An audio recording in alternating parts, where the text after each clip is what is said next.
پرسیارن لە ئیمامی شافعی کرد ڕەحمەتی خوای لێبێت گەورەترین کردەوە چییە کە ئینسان لە خوا پێی نزیک بێتەوە؟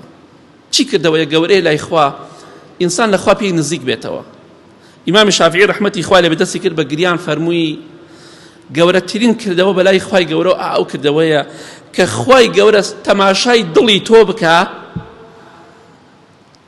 ببینێت دڵی تۆ غەیری ئەڵڵا کەسی ناوێ، بەس خۆشەویستی خوای تایە بە دەرەجەیەک، پاشان پێغەمبەری خوا صلی الله علیه وسلم، پاشان کەسانێکی تر. پێم خۆشە هەرچی دەکەم بۆ خوا بێت، بۆ ڕەزامەندی خوا بێت، خوایە خۆت ئاگاداری بۆ تۆ دەیکەم، ئەمە زۆر گرنگە.